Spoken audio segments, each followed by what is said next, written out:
गुरुवार की शाम राजस्थान रॉयल और चेन्नई सुपर किंग्स एक बार फिर आमने सामने होंगी। पिछली बार जब आमने सामने आए थे तो राजस्थान रॉयल ने बाजी मारी थी आखिरी ओवर में। धोनी भाई और रविंद्र जडेजा आखिरी ओवर में खेल रहे थे और भाई उनके रहते मैच को छीनना ये अलग लेवल वाली चीज होती है। और संदीप शर्मा ने जिस तरह की गेंदबाजी की थी मुझे नहीं लगता कि कोई भूला होगा। लेकिन हमें क्या चाहिए? हमें चाहिए बदला। अब हम चाहते हैं कि चेन्नई जीते और भाई टेबल टॉपर वो बनी रहे, क्योंकि 10 पॉइंट उनके हैं और अगर वो मैच जीत जाते हैं राजस्थान रॉयल के खिलाफ तो भाई ऑलरेडी मुझे लगता है कि वो क्वालिफाई तो हो ही जाएंगे, लेकिन नंबर 1 की पोजीशन पे वो हक जमा जाएंगे। क्योंकि अगर आप देखेंगे तो 12 पॉइंट्स उनके हो जाएंगे, लेकिन यही चीज अगर राजस्थान रॉयल के साथ होती है, मतलब अगर वो मैच जीतते हैं तो उनके पॉइंट होंगे 10 और वो आ जाएंगे नंबर 1 पे, क्योंकि नेट रन रेट चेन्नई से थोड़ा बेहतर है उनका। तो कहीं ना कहीं अगर आप देखेंगे तो ये टेबल टॉपर्स की लड़ाई है। एक टीम नंबर 1 पे है, एक टीम नंबर 2 पे है, तो भाई मजा तो आने वाला है। और जिस तरीके का फॉर्म नजर आ रहा है चेन्नई के बल्लेबाजों का, मतलब एकदम चुम्मेश्वरी भाई, बहुत तगड़ा खेल रहे हैं। और सबसे हाईलाइटेड पॉइंट हमारे अजिंक्य रहाणे है, क्योंकि अजिंक्य रहाणे जो 2.0 है ना, वो 2.0 नहीं है, वो 10.0 है। क्योंकि जिस स्ट्राइक रेट से वो भाग रहे हैं इस सीजन उनका जो स्ट्राइक रेट है ऑलमोस्ट 200 का है। एग्जैक्ट की बात करोगे तो 199 के तो पार ही है। तो 199 का स्ट्राइक रेट ऐसे मेंटेन करना हलवा नहीं होता है। और भाई जो केकेआर के सामने उन्होंने पारी खेली है, बहुत हद तक आप इस बात से एग्री करेंगे कि जो मैच जीता है ना चेन्नई ने केकेआर के सामने, उसमें बहुत अहम भूमिका या फिर कहें बहुत सारा, मतलब 80% श्रेय जाता है हमारे अजिंक्य रहाणे को। क्योंकि 29 गेंदों पे उन्होंने 70 से भी ज्यादा रन बनाए। तो मतलब भाई मजा तो आने वाला है इस मैच में, एक्चुअल में मजा आएगा। और राजस्थान रॉयल की जो पिच है वो बैटिंग के लिए थोड़ी ज्यादा अनुकूल है। शुरुआती ओवर से मदद मिलता है, लेकिन भाई उसके बाद फिर बॉलर की खैर नहीं होती।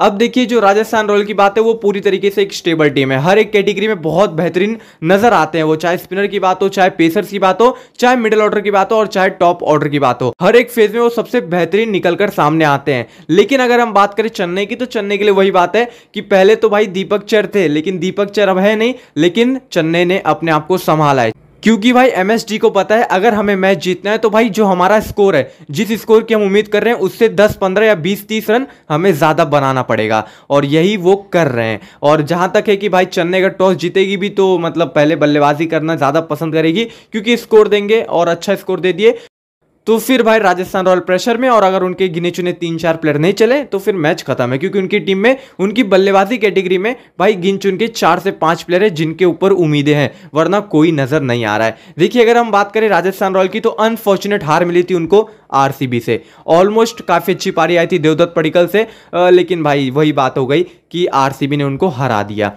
और अगर हम बात करें राजस्थान रॉयल की, तो भाई हर मैच में उन्होंने काफी कांटे की टक्कर दी है। और ये एक्चुअल में दर्शाता है कि वो किस तरीके की टीम है। अगर हम मोमेंटम की बात करें तो चेन्नई उस मोमेंटम के साथ आ रही है, क्योंकि वो लगातार मैचेस जीतते हुए आ रही है। और उसी के साथ चेन्नई के पास हमारे एमएसडी है, तो भाई मोमेंटम गया तेल लेने, वो भाई एक्चुअल में मोटिवेट कर ही देते हैं। मतलब पीछे विकेट के पीछे से सब काम हो जाता है। लेकिन हम थोड़ी बातें करते हैं और हम थोड़ा मतलब ताक झाक करते हैं कि भाई कि एक्चुअल में चेन्नई बदला लेने में कामयाब हो पाएगी या फिर राजस्थान रॉयल फिर से मामला खत्म कर देगी। अब अगर हम बात करें देखिए उनके बल्लेबाजों की, यानी कि टॉप ऑर्डर की, तो ऑलमोस्ट टॉप ऑर्डर में देखिए चेन्नई के हर एक खिलाड़ी इन फॉर्म है। मिस्टर कंसिस्टेंट का टैग आप इस आईपीएल में दे सकते हैं भाई डेविन कॉनवे को। मतलब इतनी आसानी से मत दीजिए, लेकिन भाई रन्स वो पिछले मैचेस से काफी अच्छे बनाते आ रहे हैं। मतलब 2-3 अर्धशतक बैक टू बैक उनसे आया है। उसके बाद अजिंक्य रहाणे के बारे में कुछ कहना है, कुछ जानना है आपको? नहीं ना, तो भाई समझो। अगर हम राजस्थान रॉयल की बात करें तो देवदत्त पडिक्कल नंबर 3 पे, उसके बाद यशस्वी जायसवाल, उसके बाद जॉस बटलर। अब आपको ही पता है, एक कॉमन सेंस वाली बात है कि अगर जॉस बटलर आउट होते हैं तो भाई बहुत ज्यादा प्रेशर आ जाता है राजस्थान रॉयल पे। और जॉस बटलर पिछले 2 मैचेस से शायद जल्दी आउट हो रहे हैं और उसका नतीजा आपके सामने है। वहीं अगर हम बात करें मिडिल ऑर्डर की, तो भाई मिडिल ऑर्डर में आप डेप्थ की बात कर रहे हो या फिर अगर आप क्लास की बात कर रहे हो, एक्सपीरियंस की बात कर रहे हो, तो इन सारी चीजें तो थोड़ा हटिए। आप खुद सोचिए जिसके डगआउट में बेन स्टोक्स बैठा हो, मतलब बेन स्टोक्स बेंच पे हैं, आप समझ रहे हैं 16 करोड़ रुपए उन पे इन्वेस्ट किया है और वो बेंच पे बैठे हैं, मतलब बैठे बैठा 16 करोड़ रुपए कमाए। अब अगर हम देखें भी तो भाई बेन स्टोक्स की जगह कैसे बनेगी, क्योंकि मोइन अली की बल्लेबाजी आते आते बहुत देर हो जाती है, लेकिन मोइन अली गेंदबाजी काफी अच्छी करते हैं। अब अगर हम बेन स्टोक्स को उनकी जगह रख के देखें तो बेन स्टोक्स का तो पहले से ही पता था कि भाई वो गेंदबाजी करेंगे नहीं, वो गेंदबाजी करेंगे नहीं, तो उनको भाई प्रॉपर बल्लेबाज की श्रेणी में लेके आके कैसे खिलाए। क्योंकि भाई आपको पता है शिवम दुबे अच्छे फॉर्म में चल रहे हैं, अजिंक्य रहाणे भाई कितने अच्छे फॉर्म में चल रहे हैं, नंबर 3 पे वो फिक्स हैं। उसके बाद मोइन अली है, रविंद्र जडेजा है, उसके बाद हमारे खुद एमएसडी हैं। तो भाई यहां पर देखा जाए तो डेप्थ है, उसके बाद एक्सपीरियंस है।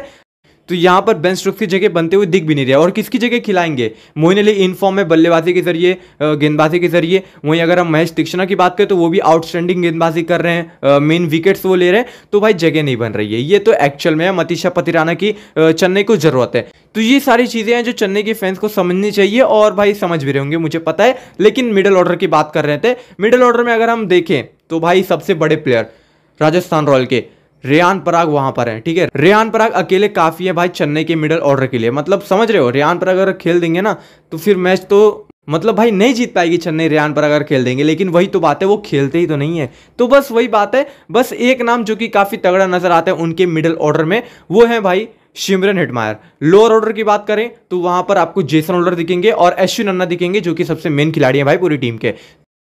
तो बस यहां तक आते आते आपको पता चल जाएगा कि मिडिल ऑर्डर में कितनी गहराई है। देवदत्त पडिक्कल अच्छे फॉर्म में है, लेकिन भाई कभी कभी स्लो खेल देते हैं, जिसकी वजह से मैच फंस जाता है। तो देखिए चीजें तभी सही रहती हैं राजस्थान रॉयल के लिए जब जॉस बटलर या फिर संजू सैमसन चलते हैं या फिर शिमरन हेटमायर चलते हैं, तो वरना फिर वो पूरी तरीके से डिपेंडेबल होते हैं किस पे? अपनी बॉलिंग लाइनअप पे। और बॉलिंग लाइनअप में कौन है? बॉलिंग लाइनअप में ट्रेंट बोल्ट है। ट्रेंट बोल्ट शुरुआती ओवर्स में विकेट झटकाते हैं, जिससे सामने वाली टीम पावर प्ले में कुछ अच्छा कर नहीं पाती और रीढ़ की हड्डी उनकी टूट जाती है। लेकिन चेन्नई के लिए ऐसा नहीं है भाई। चेन्नई की टीम में बहुत गहराई है, इंपैक्ट प्लेयर के थ्रू भी बल्लेबाज आ सकते हैं। तो यहां पर भाई दाल गलने नहीं वाली। लेकिन भाई वो कहते हैं ना, स्पिनर्स की कैटेगरी में अगर हम कंपेयर भी करें तो भाई वहां पर यूजी चहल है, जो कि इस समय स्पिनर्स की कैटेगरी में सबसे ज्यादा विकेट उन्होंने लिया आईपीएल 2023 में, और वहां पर अश्विन अन्ना भी है। तो भाई स्पिनर्स की बात करें तो क्लास एक्सपीरियंस वहां पर भी है। और अगर हम बात करें चेन्नई की तो वहां पर भी रविंद्र जडेजा है, महेश तीक्ष्णा है, उसके बाद मोइन अली है। क्वांटिटी भी यहां पर ज्यादा है।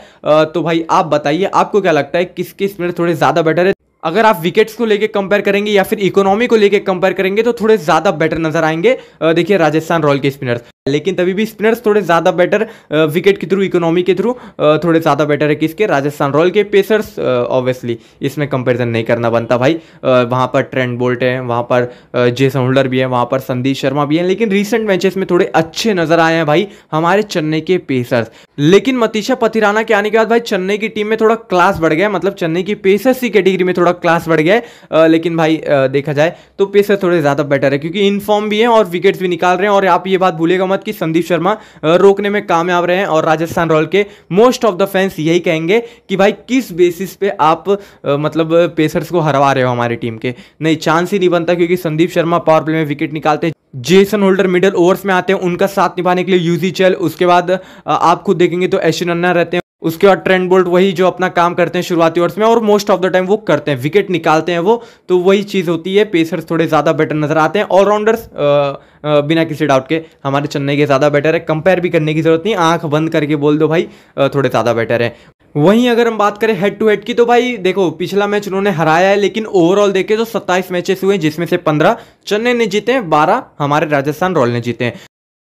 तो देखा जाए तो भाई एक अच्छा कॉन्टेस्ट होने वाला है, क्योंकि एक बैलेंस्ड पेसर्स की टीम हमारे चेन्नई के बल्लेबाजों के सामने आएगी। तो क्या लगता है क्या होने वाला है? क्या चेन्नई बदला लेने में कामयाब हो पाएगी? और ओवरऑल अगर आप प्लेइंग इलेवन की बात कर रहे हैं तो पूरी तरीके से प्लेइंग इलेवन सेम होगी। वही चीजें अंबती रायडू भी रहेंगे, Ambati Rayudu as a impact player वही चेंज होंगे। प्लेइंग इलेवन बता के क्या फायदा, ऑब्वियसली आपको पता ही होगी सारी चीजें। तो बस इतनी सारी चीजें थी। और बात रही कौन जीत रहा है मैच, तो भाई एमएसडी सामने और उनको सपोर्ट ना करे तो भाई कोई सेंस बनता है नहीं, ऐसा नहीं हो सकता ना। तो भाई मैं तो उम्मीद कर रहा हूँ चेन्नई मैच जीते और टेबल टॉपर बनी रहे। तो बस मजा आने वाला है। तो बस इस वीडियो को यहीं समाप्त करते हैं। वीडियो पसंद है वीडियो को लाइक कर देना। मिलते फिर आपसे जल्द अगली वीडियो में। यहां तक देखने के लिए आपका बहुत बहुत धन्यवाद। अगर चैनल को सब्सक्राइब, बेल नोटिफिकेशन ऑन, ये सारी चीजें आपको पता है कर दो बस।